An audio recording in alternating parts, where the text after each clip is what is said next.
Boa noite, aqui Thiago Lima do GE. Queria te pedir sua análise da partida, Felipe, mas especialmente o que aconteceu no segundo tempo? Você acha que o time se acomodou com 2-0 nessa vantagem no segundo tempo? Obrigado. Bom, foi um grande jogo, um jogo muito completo, onde dominamos, criamos muita chance. O primeiro tempo foi avassalador. Conseguimos entrar tanto pela direita, pela esquerda, por dentro algumas jogadas. Criamos muitas chances e acabamos com o resultado 2-0. No segundo tempo, obviamente que meu time não baixou, não foi nem um pouco o motivo. Eles mudaram de sistema, colocaram 5, se protegeram. Também ao mesmo tempo, para pressionar, nossos jogadores já estavam com a perna mais cansada e acabaram, claro, nos empurrando. E não esperamos uma quartas de final da Libertadores da América sem que o adversário passe do meio campo, isso não existe. Então, ao mesmo tempo que criamos também chance para fazer o 3-0 no segundo tempo, infelizmente por uma catástrofe do árbitro, aconteceu o que aconteceu.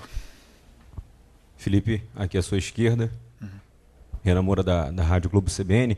Queria saber o porquê da sua escolha pelo Luiz Araújo na vaga do Arrascaeta, o que você imaginava naquele momento ali da partida, porque muitos acreditam que o Carrascal possa ser ou vir a ser o substituto do Arrascaeta em momentos como esse, pelo investimento que foi feito, por tudo que o Flamengo fez para contratar esse jogador em momentos como esse decisivos, né? E ainda sobre a questão da arbitragem, você acredita que o Flamengo tem que fazer realmente alguma ação junto à Conmebol por uma arbitragem como essa? Que tipo de arbitragem você hoje observa? Uma arbitragem que pode ter sido até tendenciosa para manter um jogo vivo para a segunda partida? Antes do Felipe falar, vou pedir que vocês façam uma pergunta a cada um, tá bom?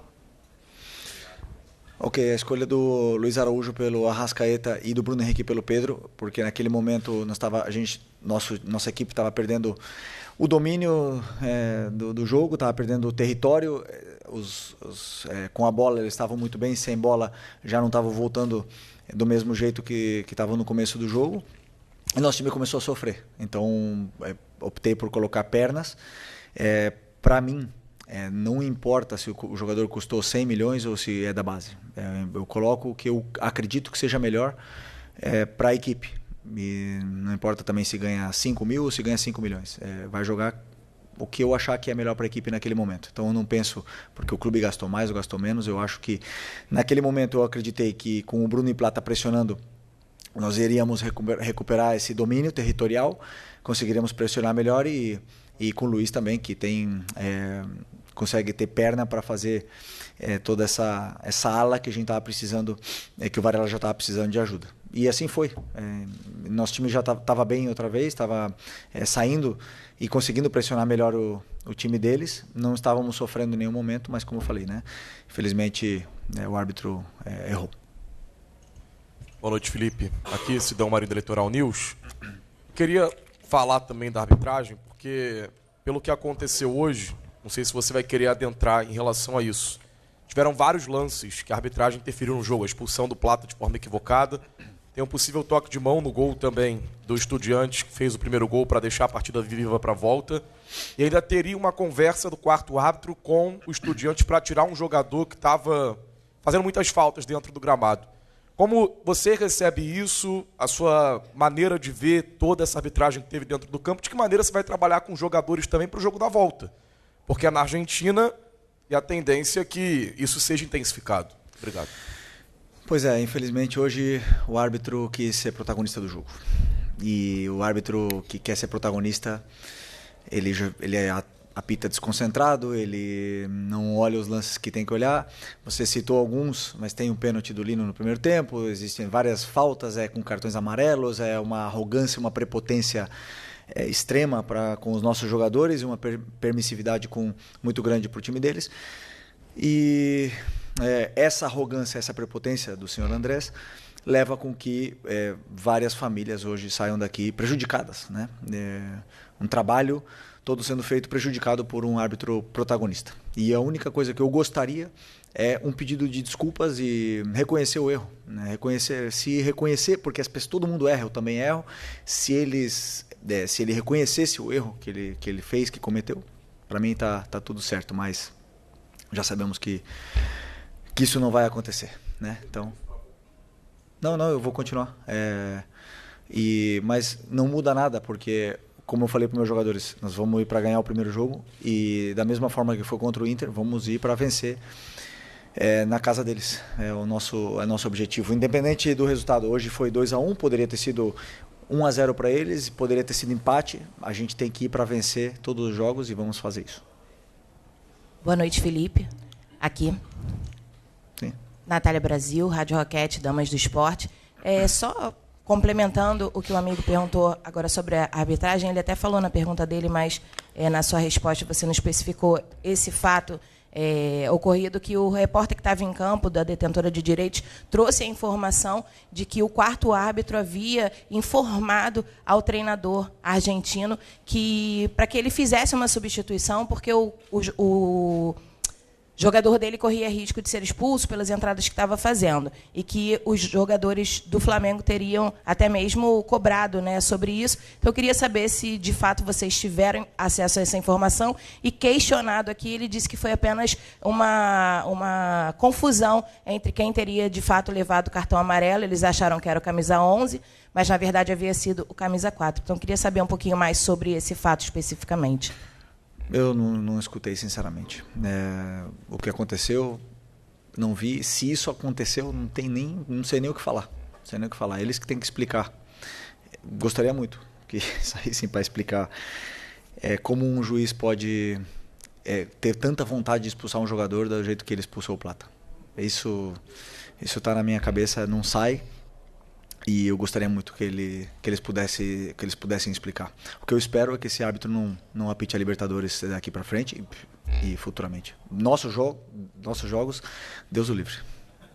Felipe, aqui, você tem uma sequência que você não vai ter tanto tempo para treinar e você valoriza muito isso. Você tem um treino amanhã, um treino sábado, joga domingo contra o Vasco, e aí você tem uma viagem para a Argentina já na terça, treina na Argentina sexta e volta para o Brasil para poder enfrentar o Corinthians. Queria saber como é que está a sua equipe, assim, principalmente no quesito físico, para essa maratona de jogos aí que vai ter pela frente agora, Vasco, Corinthians, sendo que para o Flamengo, cada jogo do Campeonato Brasileiro também é uma decisão, visto aí o segundo e o terceiro lugar a poucos pontos. Obrigado. Bom, fisicamente estão todos muito bem. Estamos aí a ponto de recuperar também o Alexandro, talvez o Jorginho. E o Eric também está já no campo, né? Ainda falta um tempo para ele, mas acredito que todos eles estão muito bem. Eu vejo nos treinamentos, vejo na vontade que todos têm de jogar e de competir, então estamos preparados para essa maratona. Eu acredito que quanto mais eles jogam, melhor eles se sentem, e vamos ter dias suficientes para recuperar para essa maratona de jogos. Felipe, aqui no meio, tudo bem? Boa noite. Gabriel Orfan, canal Paparazzo Rubro Negro, Revista Placar. Felipe, ainda falando um pouco sobre a questão da arbitragem, você falou da expulsão do Plata. A gente viu uma reclamação do Plata nas redes sociais, falando da ausência da análise do VAR também no lance que resultou sua expulsão. Poderia até mesmo ser considerado um pênalti para o Flamengo ali, estava próximo da entrada da área, não sabe muito bem se foi dentro ou se foi fora. Mas eu queria que você falasse também sobre a ausência do VAR em certos momentos, em certos lances que acabam, que como você falou, todo mundo pode errar, a arbitragem pode errar, é normal ali na questão do jogo, mas o VAR tem a possibilidade do replay, de enxergar vários ângulos. Como é que você enxerga a ausência do VAR em alguns momentos específicos da partida que pode acabar prejudicando os clubes? Obrigado. Como eu falei na pergunta anterior, a única coisa que eu espero é que não se fale de arbitragem. Para isso eles têm que fazer o trabalho deles. Toda vez tem que vir aqui e falar. Vocês me conhecem bem, eu não gosto de falar de arbitragem, mas eu tenho que falar de VAR, ter que falar de árbitro, tira o foco do que realmente é importante, que foi o excelente jogo que fizemos. Isso que me deixa realmente triste. Mas no lance da expulsão em concreto, eu acho que até a regra diz que ele não poderia ter entrado o VAR, né? Nas outras sim, mas fazer o que passou. Vamos para a próxima. Felipe, tudo bem? Boa noite. Júlio Miguel Neto da Rubro News TV. Os últimos jogos tem sido notório que o ponto forte do Flamengo tem sido esse Jorginho, Saul e Arrasca, né? Muito sólido esse meio-campo do Flamengo ofensivamente. E justamente num determinado momento do jogo você não tinha os três. O Jorginho, que não atuou, Saul saiu, né? E teve a situação do Arrasca, que você retira ele. Sobre ainda pegando a situação do Carrascal, a gente viu o Plata jogando por dentro. O Luiz jogou mais pelo lado direito. O Plata fazendo essa função um pouco mais central. E por isso eu queria saber a opção de você manter o Plata por dentro e por que não colocar o Carrascal na função do Plata. O que você analisou sobre isso? Porque o Plata jogou de 9 e o Bruno Henrique jogou no lugar do Arrascaeta. O Plata estava no lugar do Pedro e o Luiz entrou no lugar do Plata. Então, simples, eu conheço o Bruno e o Plata quando jogam juntos, já se entendem muito bem, foram campeões da Supercopa do Brasil jogando juntos, sei como eles pressionam, como eles atacam o espaço, como eles se complementam, e não é o motivo. Não foi nenhum desses o motivo do time por ter sofrido a expulsão, não é esse o motivo. O time tinha recuperado o controle territorial e estava melhor no campo. Mas quando acontece a expulsão, nós ficamos com um a menos. Aí o jogo já fica totalmente desconfigurado. Mas até então essa substituição nos levou outra vez à área do Estudiantes com o controle absoluto do jogo e principalmente da nossa fase defensiva melhorou, que era o que para mim estava precisando e nós estávamos perdendo muito terreno com o cansaço do Pedro e do Arrasca. Felipe, aqui, Raíza Simplício da Gol Brasil e da Placar.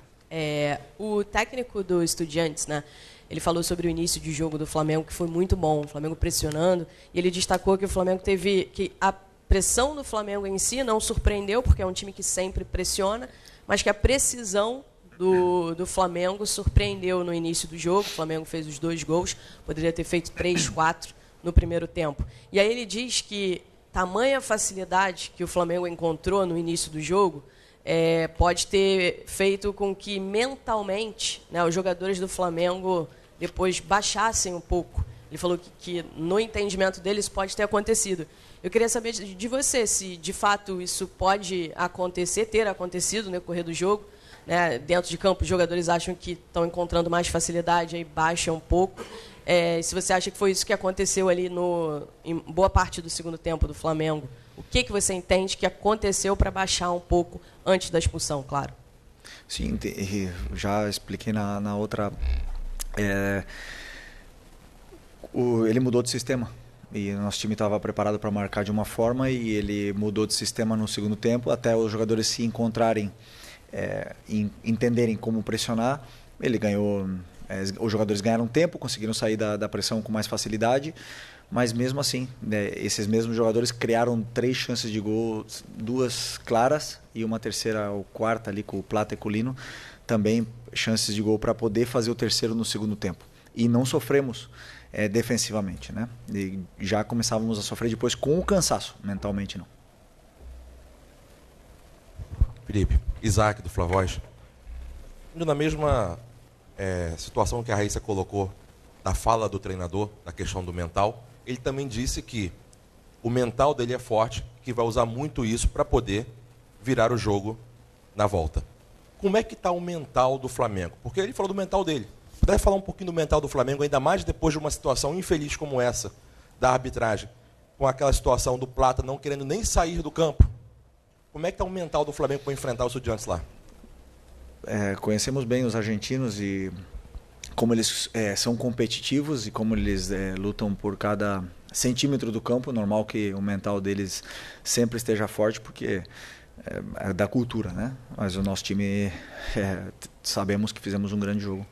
Fizemos um jogo muito completo em todos os sentidos e infelizmente tomamos um gol que diminuiu essa vantagem nossa no último minuto, com uma mão duvidosa.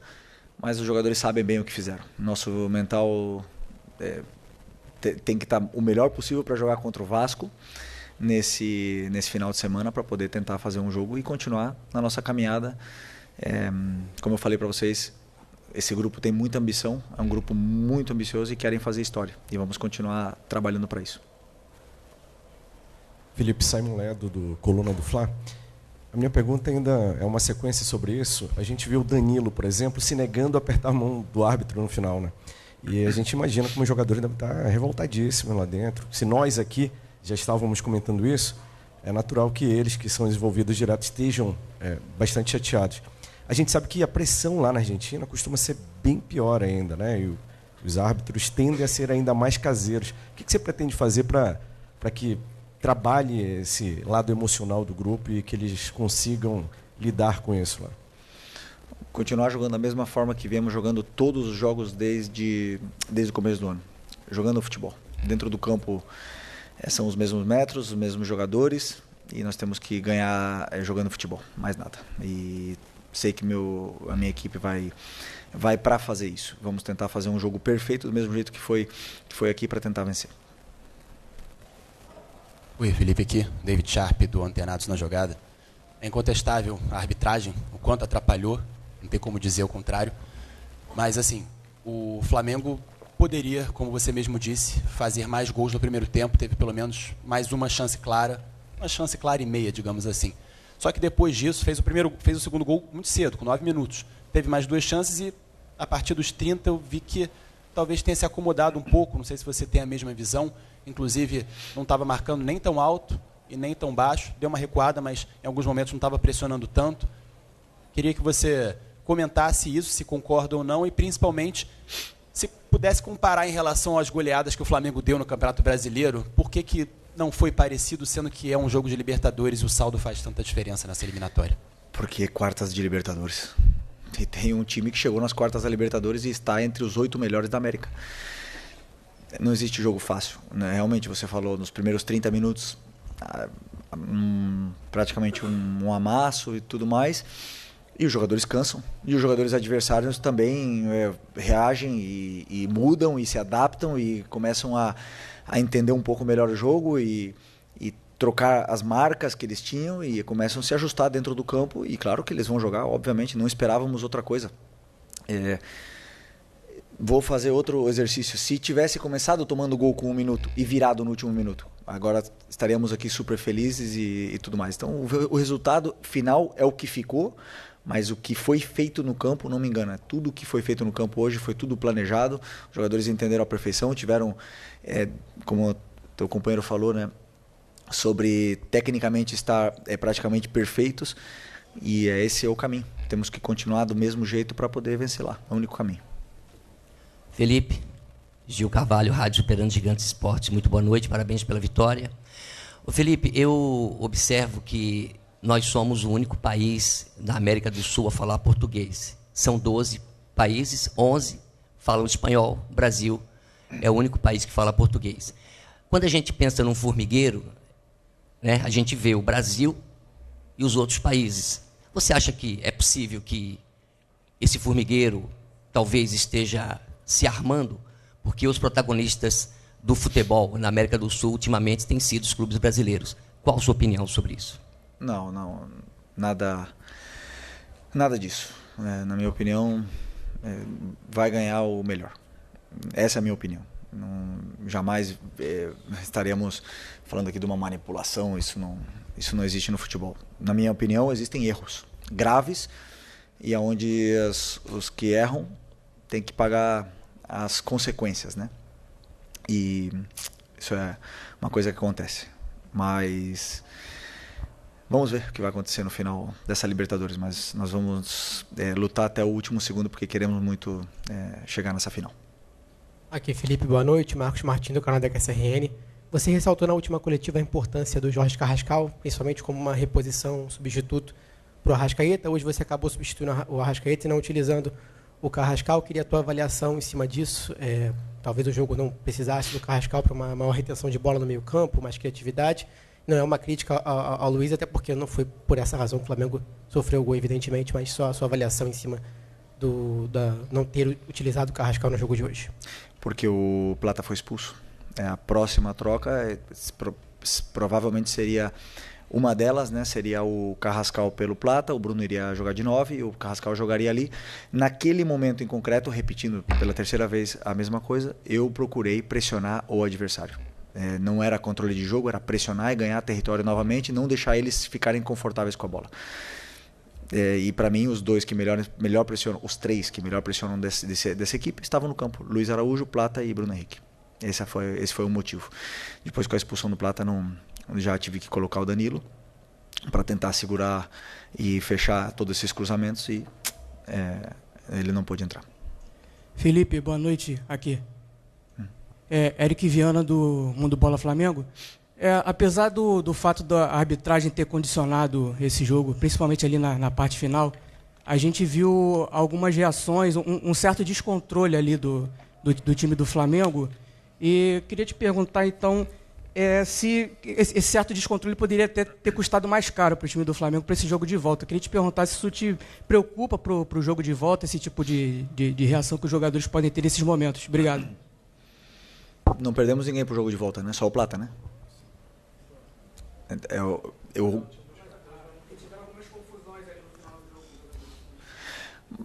O juiz totalmente descontrolado, é claro que irrita jogadores, não tem como. Todo mundo está irritado com o que aconteceu no campo. Não tem como, por mais que a gente tente manter a cabeça no jogo os 90 minutos, quando acontecem essas injustiças, que você, como eu falei, essa arrogância que você não deixa nem se aproximar o jogador de você,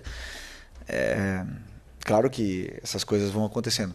Agora, o que eu gostaria realmente é que fosse que nem na Espanha, que julgassem esse cartão amarelo do Plata e retirassem e ele pudesse jogar o jogo da volta, porque o Plata não vai poder jogar. E aí a gente não pode fazer nada. Isso sim me incomoda e gostaria que pudessem fazer igual na Europa.